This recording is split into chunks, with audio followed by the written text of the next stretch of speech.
पढ़ेंगे फोटोसिंथेसिस और रिस्पायरेशन के बीच का डिफरेंस। आखिर ये एक दूसरे से अलग कैसे हैं। तो इसे जानने से पहले आइए ये जान लेते हैं कि फोटोसिंथेसिस या रिस्पायरेशन होता क्या है। तो आइए चलते हैं इसकी डिफिनीशन की तरफ। तो फोटोसिंथेसिस एक ऐसा प्रोसेस है जिसमें ग्रीन प्लांट्स अपना खाना खुद बनाते हैं with the help of CO2 and H2O, और किसके प्रेजेंस में, सनलाइट और क्लोरोफिल की प्रेजेंस में ग्रीन प्लांट्स अपना खाना खुद बनाते हैं। इस प्रोसेस को क्या कहते हैं, फोटोसिंथेसिस कहते हैं इस प्रोसेस को। और जो रिस्पायरेशन होता है वो इसके एग्जैक्ट अपोजिट होता है, जिसमें ग्लूकोज मॉलिक्यूल का ऑक्सीडेशन होता है और CO2 और H2O का फॉर्मेशन होता है और कुछ एनर्जी रिलीज होती है। इस प्रोसेस को कहते हैं रिस्पायरेशन। तो चलते हैं इसकी इक्वेशन की तरफ। तो ये जो CO2 और H2O फोटोसिंथेसिस में कंबाइन हो रहा है और ग्लूकोज का फॉर्मेशन हो रहा है, साथ में O2 रिलीज हो रहा है। तो ये CO2 आखिर में आ कहाँ से रहा है, CO2 आ रहा है एटमॉस्फेयर से। प्लांट में CO2 आ रहा है एटमॉस्फेयर से। और H2O कहाँ से आ रहा है, H2O आ रहा है जाइलम से, रूट के थ्रू, जाइलम के थ्रू रूट से आ रहा है H2O प्लांट्स में। और फिर ग्लूकोज का फॉर्मेशन हो रहा है, साथ में O2 रिलीज हो रही है।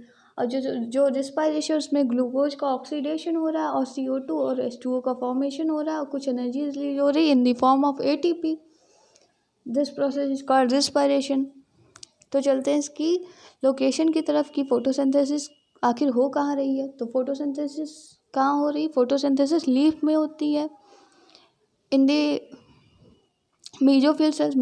लीफ के अंदर मीजोफिल सेल्स होती हैं और मीजोफिल सेल्स के अंदर क्लोरोप्लास्ट होते हैं। जी हाँ, एक मीजोफिल सेल्स के अंदर 30 से 40 क्लोरोप्लास्ट होते हैं, एक्सेप्ट क्लेमाइडोमोनास, जिसमें सिर्फ एक क्लोरोप्लास्ट होता है मीजोफिल सेल में।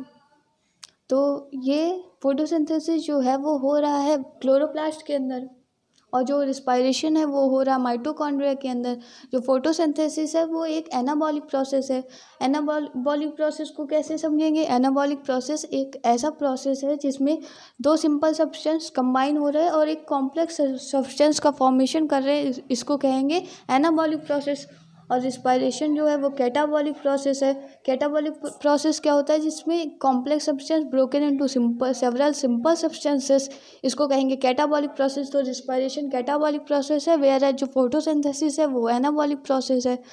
फोटोसिंथेसिस इंडोथर्मिक प्रोसेस है, मीन्स यहाँ पे एनर्जी का यूज हो रहा है। जो रिस्पायरेशन है वो एक्सोथर्मिक प्रोसेस है, मीन्स यहाँ पे एनर्जी का रिलीज हो रहा है, इसीलिए रिस्पायरेशन एक्सोथर्मिक प्रोसेस है।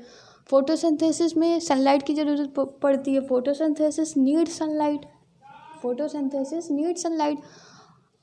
तो इसे कह सकते हैं कि अगर सनलाइट की ज़रूरत पड़ती है इस प्रोसेस के लिए तो ये सिर्फ दिन में होगा।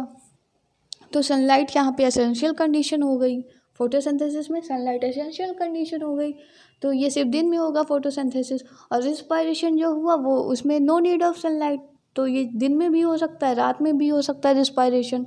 जो फोटोसिंथेसिस होता है वो सभी ग्रीन प्लांट्स में, कुछ एल्गी में, और सभी ग्रीन प्लांट्स में, एल्गी में और कुछ बैक्टीरिया में भी होते हैं। और जो रिस्पायरेशन होता है वो ऑल लिविंग ऑर्गेनिज्म में होता है, प्लांट में भी होता है, एनिमल्स में भी होता है।